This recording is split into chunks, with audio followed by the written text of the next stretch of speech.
اللهم نور قلوبنا من نور هدايتك كما نور الأرض من نور شمسك علينا برحمتك يا أرحم الراحمين.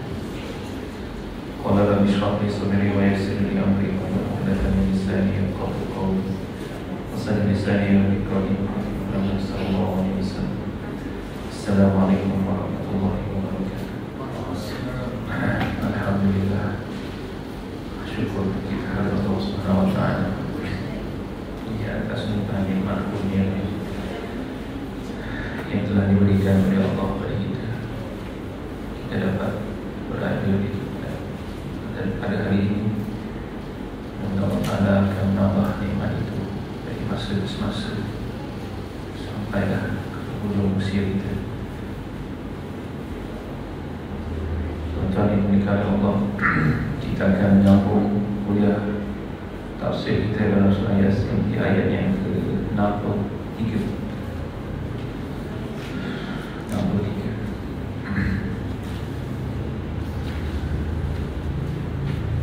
A'udzubillahi minasyaitonir rajim. Bismillahirrahmanirrahim. Hazihi jahannam allati kuntum tu'adun.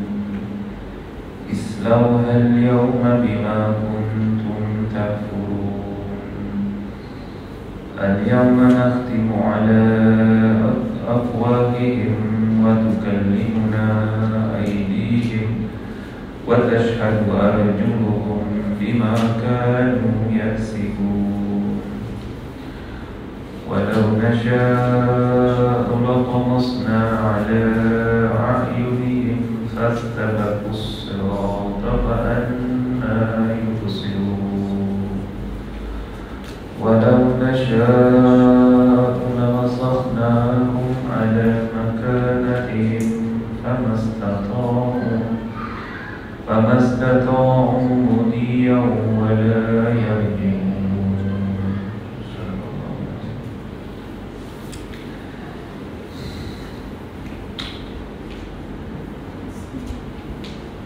Inilah neraka Jahannam yang dahulu kamu pernah diancam dengannya. Masuklah kamu ke dalamnya pada hari ini, disebabkan kamu dahulu suka mengingkarinya. Pada hari ini kami tutup mulut mereka dan berkatalah kepada kami tangan mereka, dan memberikan kesaksian kaki mereka terhadap apa yang dahulu mereka pernah kerjakan. Dan jikalau kami menghendaki, pastilah kami hapuskan penglihatan mata mereka, lalu mereka berlumba-lumba mencari jalan. Maka betapakah mereka dapat melihat? Dan jikalau kami menghendaki, pastilah kami rubah tempat mereka berada, maka mereka tidak akan sanggup berjalan lagi dan tidak pula sanggup untuk kembali.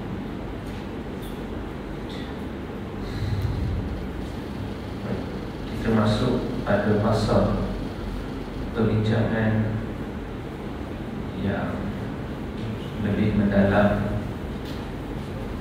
terhadap apa yang Allah Ta'ala akan lakukan kepada sekumpulan manusia yang disebut di dalam ayat yang ke-59 itu sebagai al-mujrimun, orang yang berdosa. Jadi ayat yang kita baca sebentar tadi itu adalah penjelasan yang lebih mendalam terhadap layanan yang mereka semua akan dapatkan daripada Allah setelah mereka puas melakukan dosa di atas muka bumi.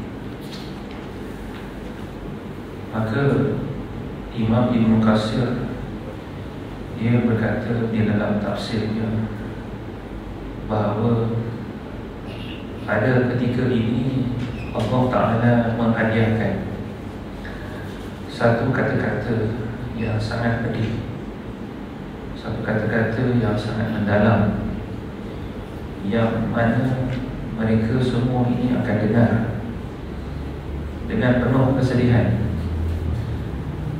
ketika berada di depan neraka, dah tahu nak datang ke sana, tiba-tiba datangnya suara yang mengicik mereka. Jadi kata-kata juga merupakan menjadi satu kata-kata yang pedih, yang Allah Ta'ala sengaja hadiahkan kepada mereka sebelum mereka masuk ke dalam pintu neraka Jahannam. Jadi kita bila melihat keadaan itu, maka kita nampak di sana bahawa kemasukan mereka ke dalam neraka Jahannam ini penuh dengan kata-kata nista, kata-kata yang sangat pedih. Tetapi mereka dengar kata-kata itu setelah berada di depan pintu neraka Jahannam. Inilah yang disebut oleh Ibn Katsir sebagai satu kata-kata celaan yang tidak ada tolak banding sedihnya mereka yang berada di depan pintu neraka pada ketika itu. Cuma Allah Ta'ala dia tak bagi tahu kepada orang yang menjerimu saja. Dia cerita dengan kita juga. Dia cerita dengan kita juga, kepada kita yang memang insya-Allah Allah Ta'ala jaga kita agar tidak menjadi orang yang mujrim. Tujuannya tak lain tak bukan, kalau boleh tuan-tuan share cerita ini pada dia sebagai bentuk rasa kasih sayang kita atau rasa prihatin kita pada nasib orang-orang yang akan Allah Ta'ala masukkan, sumbat ke dalam neraka Jahannam. Inilah yang disebut sebagai kata-kata celaan, yang mana bila kata-kata itu sampai kepada mereka, mereka akan jadi lebih sedih. Dah nampak neraka Jahannam depan mata, dah tahu kita memang nak kena masuk ke dalam tu, kita masih mengharap ada orang yang bantu selamatkan kita, tarik tangan, jangan sampai masuk ke dalam. Kita akan rasa begitu pada saat paling genting dalam hidup ni. Kita harap ada orang yang selamatkan kita, tetapi hal itu takkan berlaku pada ketika memang sudah berada di depan mata neraka tersebut.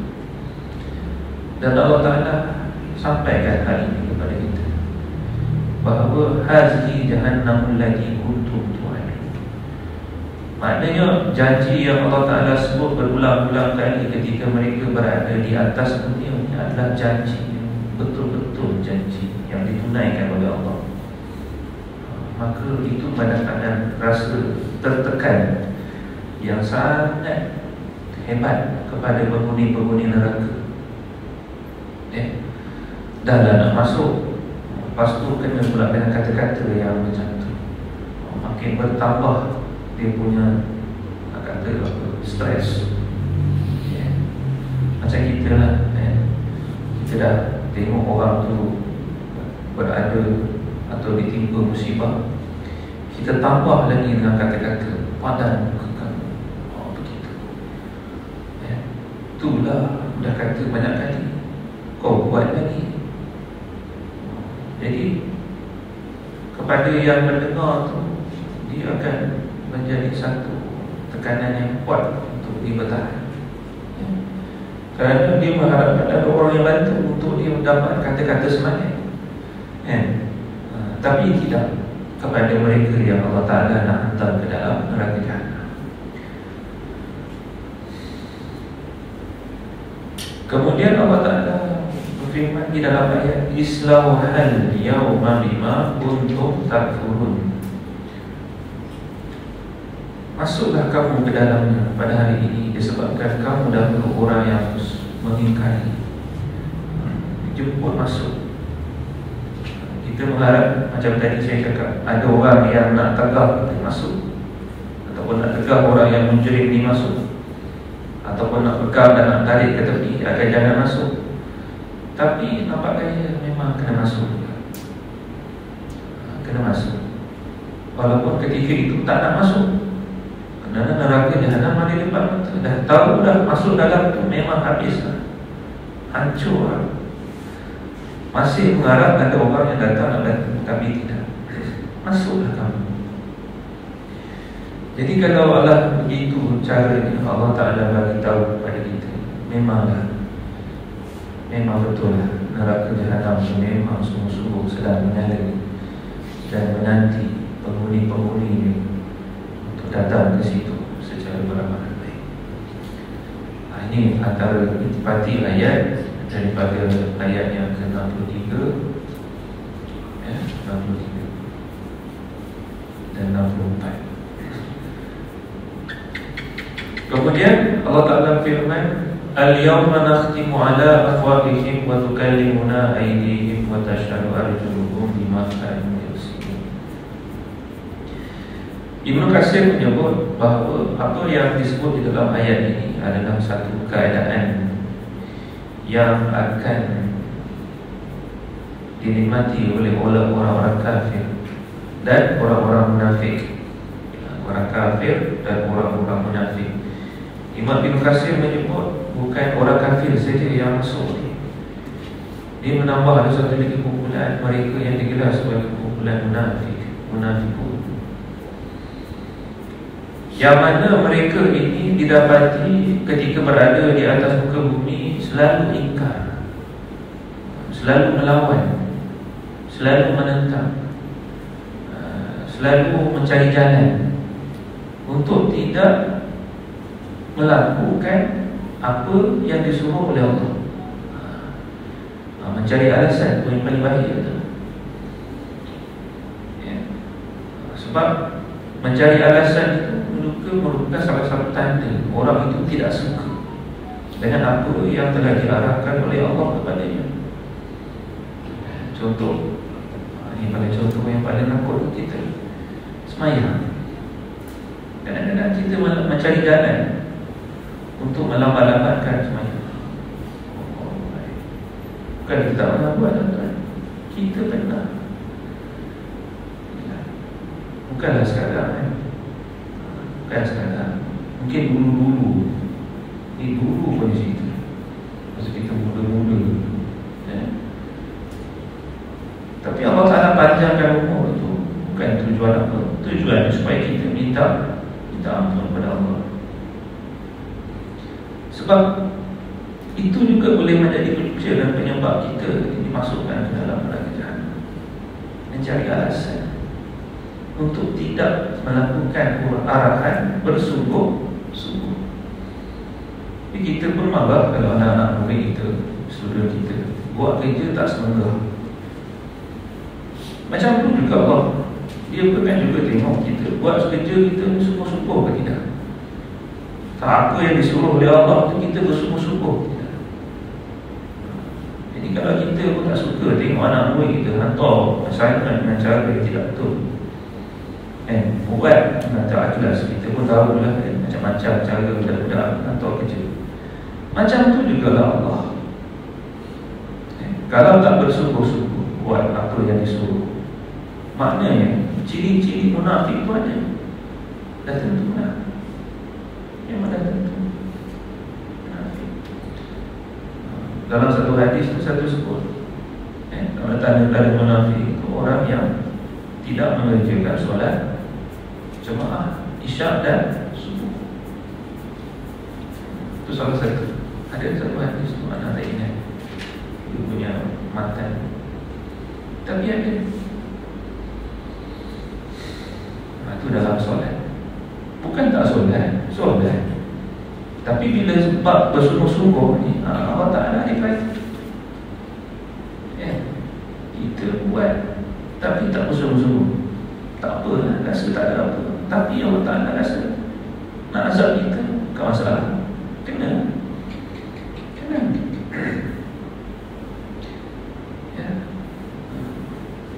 boleh jadi kita boleh jadi ubah yang dimaksudkan oleh Allah dalam hal ini. So itu Imam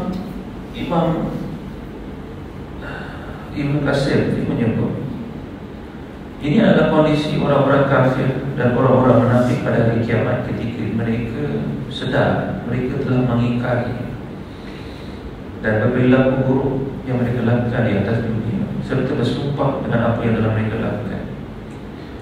Ya. Maka Allah tak nak dengar lagi daripada apa yang mereka cakap di depan Allah dengan menggunakan mulut mereka. Lalu Allah Ta'ala tutup lisan mereka. Wa nakhtimu ala, ya, wa nakhtimu ala afwahihim. Allah Ta'ala tutup lisan mereka, sedangkan betul tubuh mereka berbicara tentang apa yang sudah mereka lakukan. Jadi Allah Ta'ala tak nak dengar lagi dah. Sebenarnya alasan yang keluar daripada lidah dan lisan yang memang pernah dan telah selalu berbohong di atas bumi. Ya.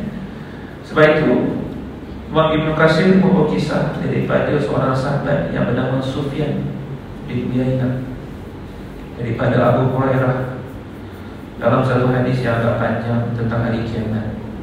Rasulullah ada bersabda, mana bacakan,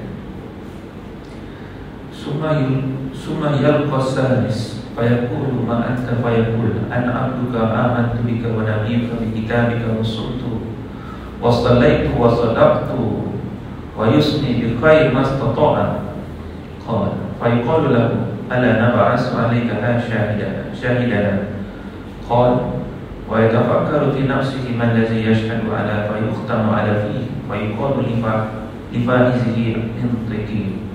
Qala fatiku fahizuhu wa lahmuhu wa izamuhu bima kana ya'mal zalik al-munafiq wa dhalika yu'dar man min nafsi wa dhalika alladhi yaskhatu Allah ta'ala alayhi. Ini apa yang disebut oleh Sufyan bin Uyainah ketika dia mendengar Rasulullah SAW bercakap tentang hari kiamat. Jadi Imam Ibn Katsir dia quote apa yang disebut oleh Rasulullah untuk menafsirkan ayat yang kita baca sebentar tadi.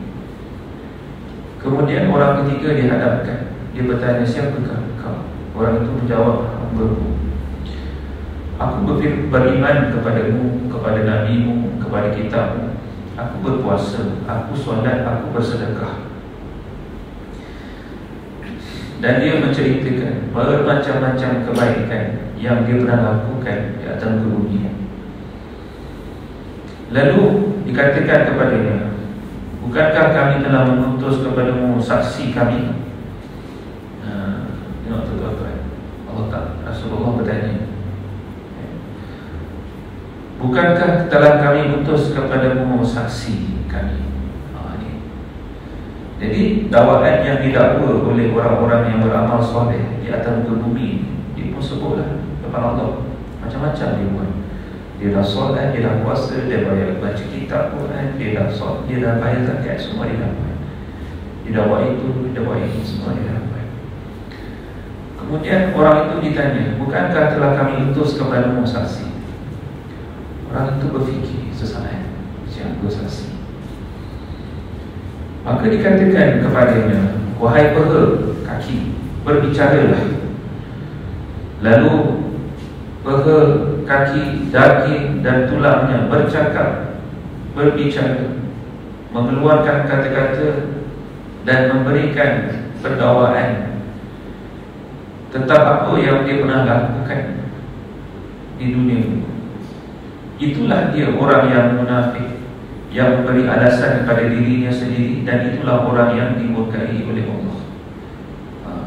Jadi betul lah bahawa nanti di akhirat kelak yang akan bercakap itu anggota tangan, anggota kaki, tangan, mata, telinga, hidung.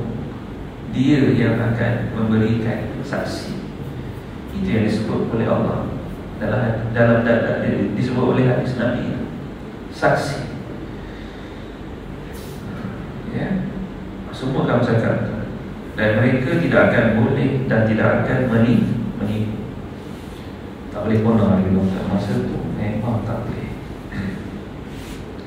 Sebab kata-kata yang keluar daripada tangan, kaki dan semua anggota-anggota badan selain daripada mulut ini adalah kata-kata yang sangat muhtamad, dan Allah akan ambil kata-kata mereka itu sebagai hujjah untuk memasukkan kita ke dalam neraka jahanam. So ini satu kenyataan yang sangat berat. Kalau kita gagal untuk beriman dengan pantas, kita akan terlepas momen itu. Ya. Jadi betul lah daripada hadis yang disebutkan tadi bahawa al-yawma nakhtimu ala afwahihim wa tukallimuna aydihim, yang bercakap itu adalah kedua tangan, wa tashhadu arjuluhum, kaki yang akan berkata. Dia akan bercakap tentang apa yang sebenarnya yang kita pernah lakukan masa ketika berada di dunia. Habis terbongkar semua. Kita ingat tak ada satu lagi yang akan menjadi saksi. Yalah, masing-masing semua berada kat belakang. Rupanya saksi pendakwaan terhadap jenayah kita itu adalah anggota sendiri. Kalau kita masuk ke mahkamah, tuan-tuan pernah masuk mahkamah untuk menjadi plaintiff, menjadi plaintiff atau defender, kedua-dua pihak biasa dibawa saksi. Defender kena bawa saksi, plaintiff kena ada saksi. Bercakap dalam mahkamah, ya. Kita yang menjadi plaintiff ni duduk sebentar, tengok apa yang dia cakap untuk membenarkan dakwaan kita kepada defender. Defender pula bawa balik dengan saksi dia untuk untuk menafikan semua dakwaan yang kita buat itu. Jadi apa yang berlaku di dalam mahkamah di dunia itu Allah Ta'ala wujudkan di dalam bentuk yang lebih teruk lagi, iaitu anggota badan yang akan bercakap bagi pihak kita. Masa itu memang kita akan sangat-sangat tercengang, kerana kita tak menyangka bahawa benda-benda itu sebenarnya masih lagi boleh diingati oleh anggota badan. Diingat semua tu, diingat semua. Jadi sekarang bukan masa untuk mendapat persaksian hal itu akan berlaku nanti di akhirat. Maka sebab itu perbuatan yang kita lakukan ini mestilah perbuatan yang dibuat dengan penuh hati-hati. Sebab tangan dan kaki dia nampak apa? Dia nampak apa kita buat, ya? Dia tahu tangan kita ni dah pernah type apa kat dalam Facebook, dalam media sosial. Tangan dia tahu, cuma dia tak bercakap je. Dia tahu apa kita tulis, dia tahu apa kita komen, dia tahu apa benda yang kita buat depan dan belakang. Cuma dia tak boleh bercakap je sekarang. Sekarang Allah tak izinkan untuk dia berkata-kata. Cuma nantilah, sampai masa kita akan tengok kebenaran janji Allah.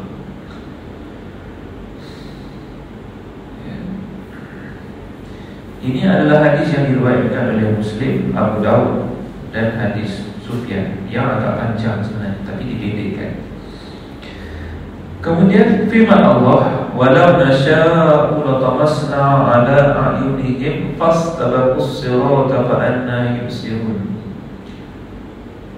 Firman Allah pada ayat yang ke-66, jika kami menghendaki, pastilah kami menghapuskan penglihatan mata mereka, lalu mereka berlumba-lumba mencari jalan, maka betapakah mereka dapat melihat? Jadi dalam menjelaskan ayat yang kita baca sebentar tadi ini, ayat ke-66, Imam Ibn Katsir dia membawa beberapa riwayat daripada sahabat. Contohnya Ali bin Abi Talha. Daripada Ibnu Abbas, beliau menafsirkan ayat ini dengan berkata, Allah berfirman, jikalau kami hendaki, nescaya kami sesatkan mereka daripada petunjuk. maka bagaimana lagi mereka untuk mendapat petunjuk? Itu daripada Ali bin Talha. Kemudian Murrah berkata, kami butakan mereka dengan buta yang fizikal, maknanya mata tu hilang fungsinya. Mungkin biji mata tu ada, tapi dia sudah tidak lagi boleh melihat apa yang ada di depannya. Itu. Al-Hasan Al-Basri berkata, jikalau Allah menghendaki, nescaya Dia akan menghapuskan mata mereka hingga menjadikan mereka itu buta dan bingung. As-Sudi berkata pula, jikalau kami menghendaki, nescaya kami butakan penglihatan mereka. Begitu juga dengan beberapa ahli tafsir yang lain seperti Mujahid, Abu Saleh, Qatadah dan As-Sudi. Dia berkata, berlumba-lumbalah kalian berjalan di atas sirat, iaitu jalan yang dimaksudkan itu dalam Ibnu Zaid mengatakan bahawa jalan itu adalah kebenaran. Jadi daripada ayat yang kita baru sebentar ini dengar, bahawa keinginan Allah untuk menghapuskan penglihatan manusia adalah satu keinginan yang boleh dilakukan dengan begitu mudah. Secara serentak dia boleh butakan mata kita. Tetapi Allah Ta'ala tak lakukan benda itu dengan tujuan apa? Supaya kita dapat melihat dan mencari petunjuk yang boleh kita dapatkan sebagai bekalan untuk mencari kebenaran. Ini yang dimaksudkan daripada penjelasan penafsiran ayat sebentar tadi. Sebab itu ayat itu di hujung itu ada menyebut fastabiqus sirata, yang bermaksud bersegeralah kamu untuk mencari jalan kebenaran. Jadi Allah Ta'ala mengingatkan kepada kita penangguhan kita daripada dibutakan oleh Allah itu adalah disebabkan kerana ada di kalangan manusia yang bersungguh-sungguh berlumba-lumba untuk mencari kebenaran. Fastabiqus sirata, itu yang disebut oleh Ibnu Zaid. Yang dimaksud dengan sirat itu adalah kebenaran. Itu kita baca dalam surah Al-Fatihah pun ada sebut ihdinas siratal mustaqim. Maknanya tuan-tuan, kita ni memang takkan jumpa jalan kebenaran kecuali setelah berdoa setiap hari sebanyak 17 kali. Kerana selepas berdoa itulah Allah Ta'ala akan tunjukkan sedikit demi sedikit jalan kebenaran. Kita takkan jumpa jalan itu.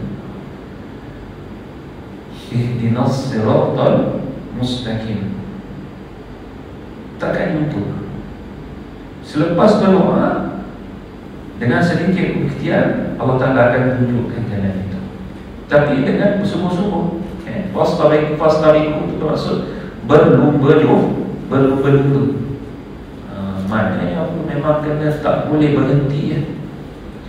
Kalau 17 kali kita mohon kepada Allah ni, maknanya 17 kali itu adalah angka wajib, harga mati yang tuan-tuan tak boleh kurangkan walau satu. 17 kali baca Al-Fatihah. Tak boleh jadi 16, 15, 14 tengok. Tak boleh. Mesti genap, wajib 17 kali mohon kepada Allah ihdinas siratal mustaqim. Nak menunjukkan bahawa Allah bagi tahu kau tak akan dapat berjumpa dengan jalan kebenaran kecuali kita bersungguh-sungguh di dalam berdoa dan berikhtiar. Cuma ayat yang selepas ihdinas siratal, Allah Ta'ala sambung siratal ladzina an'amta. Jadi jawapannya ada di belakang ayat. Siapakah mereka yang telah mendapat siratal ladzina itu? Mereka yang telah diberikan oleh Allah nikmat. Siapa yang dapat nikmat? Mereka yang telah dilantik dan dipilih oleh Allah untuk menjadi Nabi dan Rasul. Inilah orang pertama yang telah diberikan nikmat oleh Allah. Dia orang ni. Jadi apa kaitan kita dengan Nabi dan Rasul? Ikut Nabi dan Rasul. Ikut. Tak boleh kurang. Sekurang-kurangnya mesti hampir sama. Apa Nabi buat, kita cuba lakukan sebaik-baik mungkin.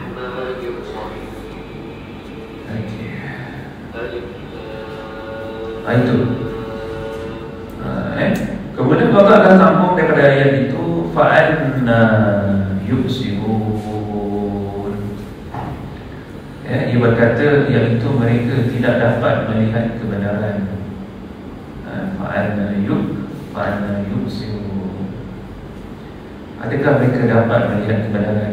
Kalau sekiranya Allah Ta'ala tutup mata yang mereka miliki itu, mereka tak akan dapat.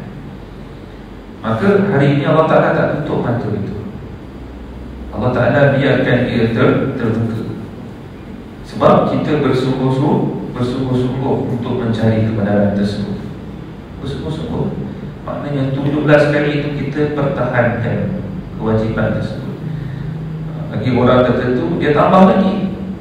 Buat sembahyang sunat, bacakan Al-Fatihah sebagai wirid. Ada juga.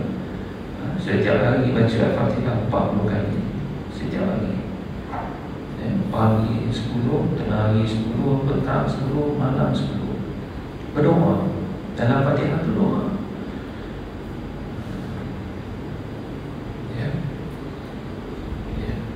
Macam Nabi Yunus. Apa doa dia bagi?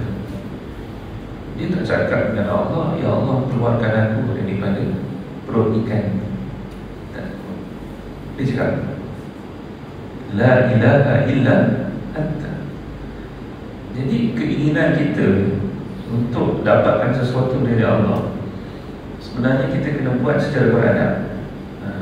Jadi orang yang macam kita, manusia yang lemah ni, bila kita nak minta sesuatu yang besar daripada Allah, Rabbul Jalil, kita jangan gunakan kata-kata layman yang kita selalu guna pakai dengan manusia bila nak minta tolong. Jangan. Tonton gunakan bahasa yang biasa kita buat dengan manusia yang biasa. Itu namanya kurang adab. Sebab kita tak boleh gunakan bahasa yang sama bila kita nak bercakap dengan yang tuan aku contohnya. Kita tak boleh gunakan bahasa yang sama nak bercakap dengan sultan bila nak minta tolong dengan dia supaya bantu kita. Tak boleh. Kita gunakan bahasa lain. Jadi dalam doa pun sama. Bila kita nak minta sesuatu dengan Allah, kita jangan gunakan bahasa yang biasa kita guna kalau boleh lah. Sebab kita nak beradab. Tujuan beradab tu pertama nak didik hati lah, supaya kita ni menjaga kata-kata dengan Allah. Kemudian kita nak supaya Allah Ta'ala dia tengok kata-kata itu. Dengan kata-kata itulah yang boleh mengundang rasa Allah ingin untuk membantu kita. Ada itu. Sebab itu kita belajar tentang kisah Nabi Yunus. Dia minta kepada Allah supaya dia dapat keluar daripada perut ikan nun itu dengan zikir, la ilaha illa anta subhanaka inni kuntu minaz-zalimin. Dalam zikir itu ada permintaan Nabi Yunus. Dia nak keluar daripada perut. Kenapa nak keluar? Dalam tu gelap. Kita tak masuk lagi ke perut ikan.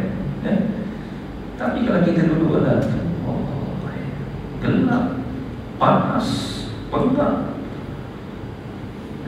Panas tuan-tuan, panas. Kita boleh bayangkanlah duduk dalam tu. Siapa boleh tahan?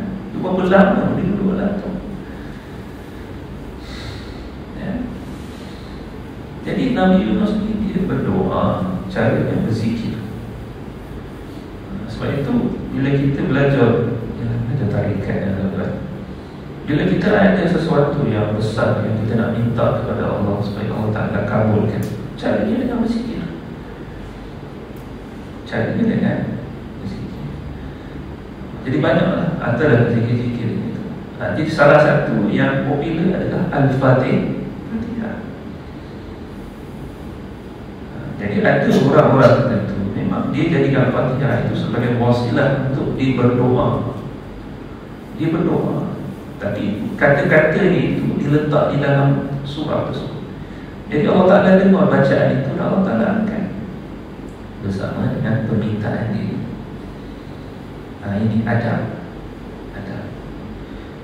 Jadi adab ni benda yang agak halus lah. Tapi kalau kita boleh buat, canggihlah tuan-tuan, kita Allah ni canggih.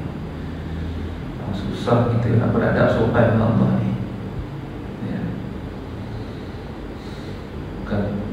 Bukan kerja mudah lah, ya. Sebab kena ada mujahadah dia.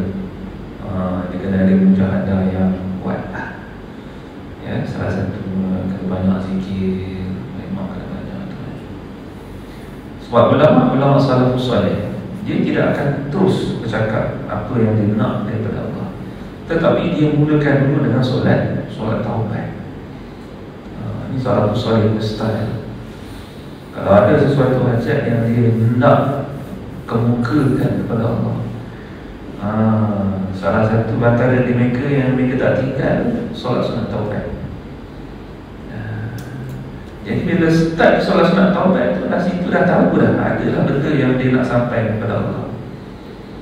Ini adab kita, adab kita dengan Allah. Anak-anak kita pun macam tu lah. Kalau dia nak sesuatu yang besar kita, dia tak cakap direct. Dia ada bagi intro dulu. Intro tu ada kata, buat air dulu, masakkan kita makanan, belanja kita lah, itu ada lah benda yang dia nak sampaikan. Lepas tu kita tengok, ayah boleh tak? Boleh tak? Macam tu lah kan. Itu adab. Itu adab kita dengan mak dan ayah. So samalah kita ke Allah, sama sebenarnya. Firman Allah, walau nasya'u lamassatnahum ala makanatihim. Dan jikalau kami menghendaki, pastilah kami akan ubah mereka di tempat mereka berada.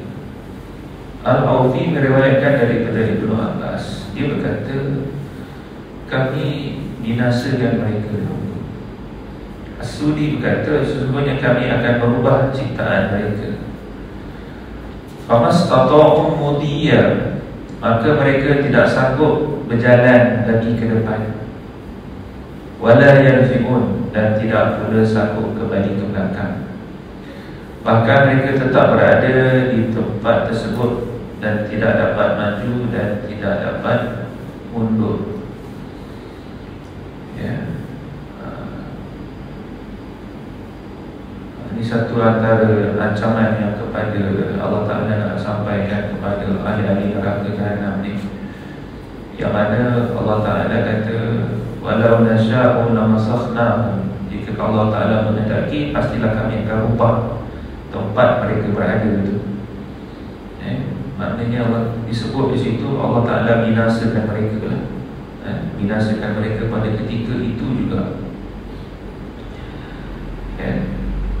sampai mereka tidak lagi boleh berjalan, sama ada ke depan ataupun ke belakang. Maknanya tak boleh bergerak langsung.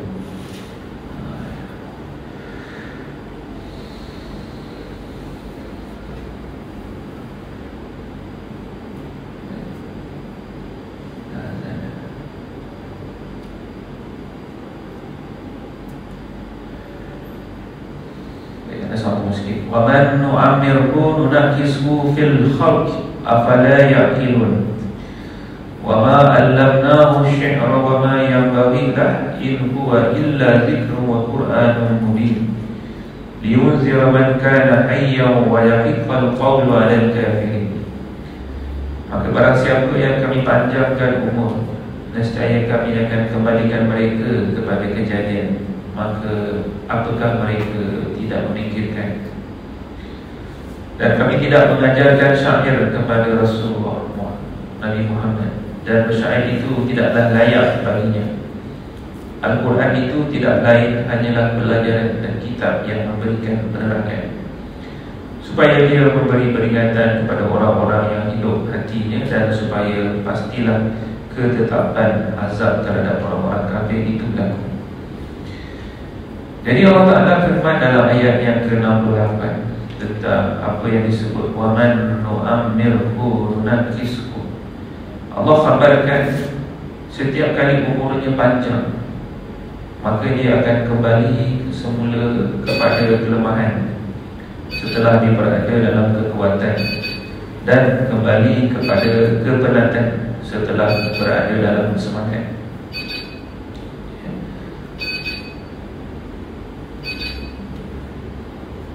Yang dimaksud dengan ayat ini adalah sebuah kabar tentang dunia, bahawa kehidupan kita ini akan berpatah balik. Dari mana tempat kita datang, pergi ke depan, lepas tu dia akan pusing balik, cari jalan untuk kembali semula ke tempat di mana kita datang.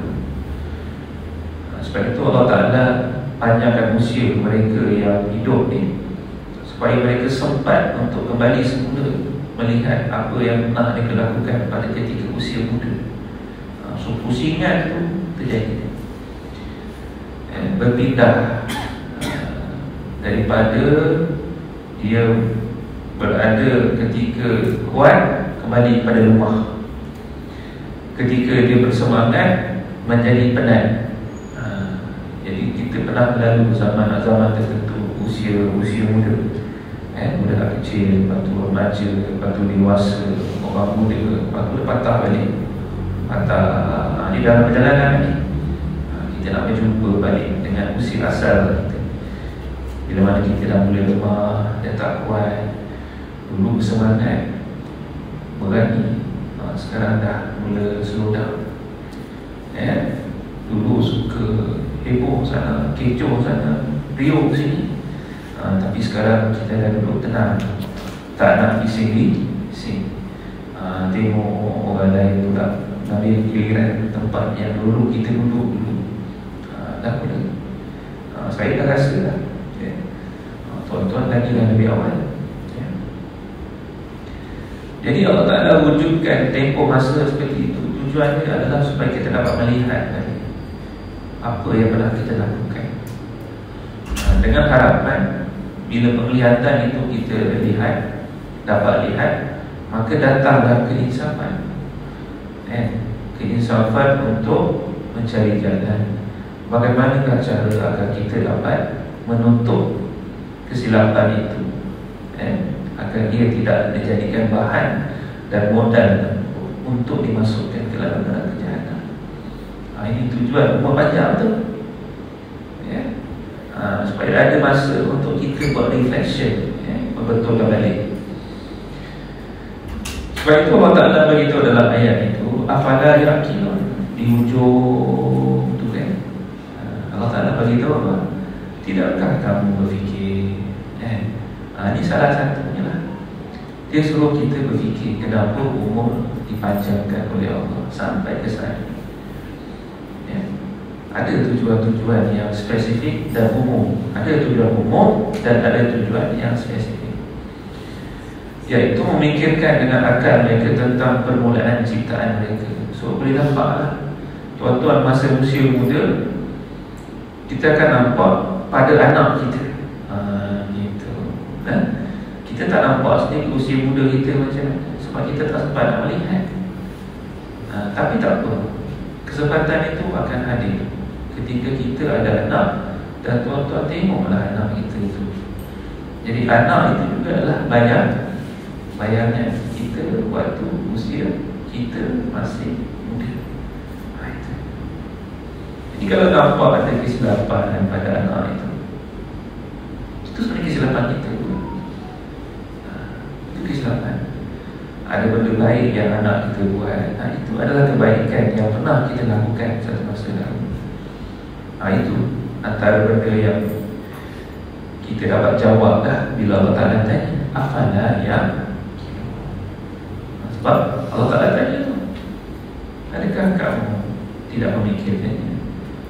Kena jawab. Jawapannya iya, kita memang sudah memikirkan. Ya, dan salah satunya adalah kita hadir dalam majlis kuliah.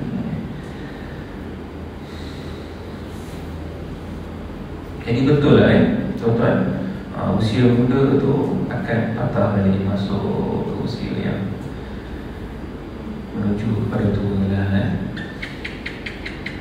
Tapi orang sekarang kadang-kadang berseluruh lah, dia kata apa tua yang berlalu, dalam muda lagi. Macam tak ikhlas jadi orang tua. Kadang-kadang macam tu ya. Patutnya bila dah luar tua-tua, dalam tua jugalah. Takkan luar tua saja, atau dalam tak tua ya. Ataupun dalam tua, luar muda. Tak jadi. Dia kena selari. Luar dah tua, ya dalam tua ya. Saya tak tahu lah apa tujuan untuk ada bola habis tu. Dalam muda, luar tua. Ya. Tapi yalah, orang zaman sekarang ni dia nak macam kelihatan muda sampai ke tua ya. Kalau boleh itu jangan sampai berkedut lah. Umur 50, 60 tak nak ada kedut. Itu 60 kalau boleh jangan ada beban. Untuk apa semua? Untuk apa? Kena ada jawapan. Untuk apa kita nak kelihatan muda sampai umur 50 tahun? Untuk apa? Kalau ada jawapan, boleh buat lah. Tapi kalau tak ada, baik tak payah buat. Jangan macam biasa.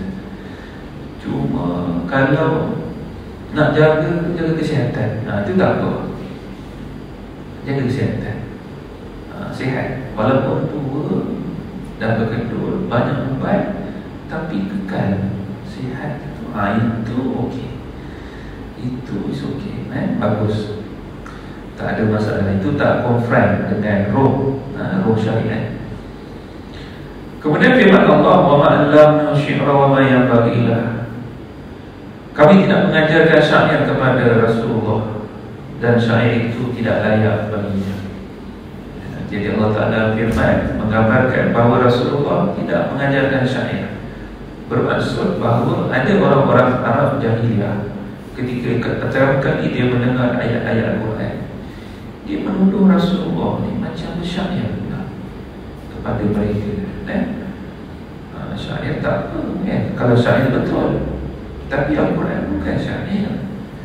Yalah, kita faham orang Arab pada ketika itu suka bersyair. Dia ada mengaranglah beberapa syair-syair tertentu untuk tujuan-tujuan tertentu. Jadi dia tak menyangka Rasulullah ni boleh menghasilkan sebuah kata-kata yang hebat. Jadi mereka pernah pun memberikan gelaran begitu. Jadi ini adalah ayat yang mencantas keinginan orang-orang jahiliyah pada ketika itu. Dan wama yang bagilah, dan bersyair itu memanglah tidak layak baginya, iaitu bukan merupakan tabiat bagi Rasulullah. Dia tidak menguasai dan tidak menyenangi serta tidak menjadi tuntutan tabiatnya sebagai seorang dai. Jadi mengenai hal ini disebutkan bahawa Rasulullah tidak pernah menghafal walau satu bait syair pun. Walaupun sahabat-sahabat pada ketika itu pernah menghafal beberapa bait syair, bait syair. Orang Arab jahiliyah begitu, memang kerja dia menghafal Tapi Rasulullah tak pernah menghafal walau satu pun. Bahkan jika beliau menyebutnya, membacakan syair itu, beliau akan lari ketika ada orang yang membacakannya di depan baginda, dan dia tidak akan menyempurnakan.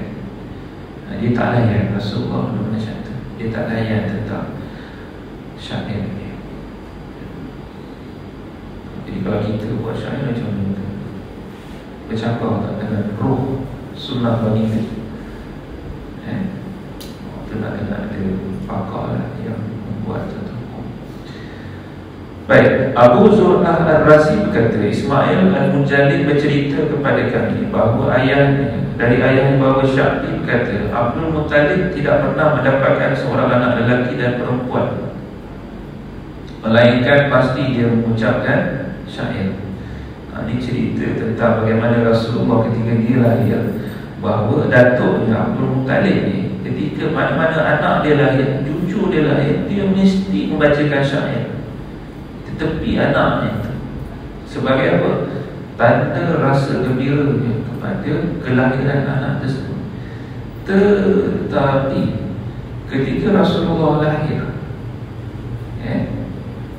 ada sahabat meriwayatkan bahawa mereka pada ketika itu tidak mendengar walau satu syair pun yang dibuat oleh datuknya, iaitu Abdul Muttalib. Tak buat. Jadi sahabat ramai yang meriwayatkan hal tersebut.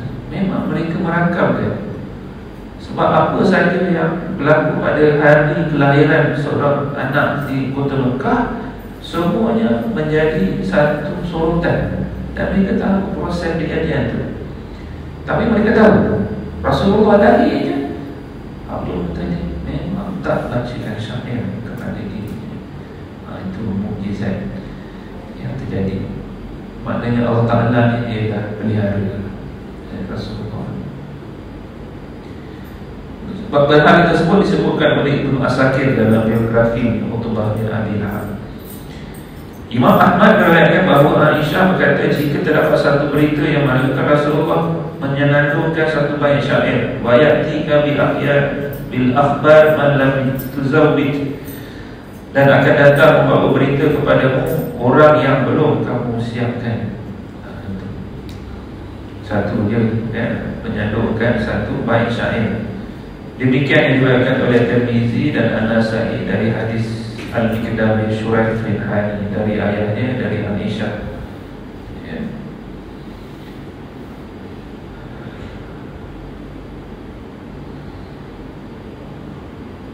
Baik, jadi kita berhenti sampai ayat yang ke 69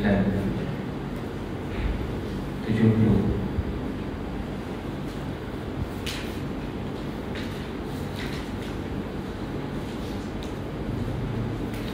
Sembilan sebenarnya. 69.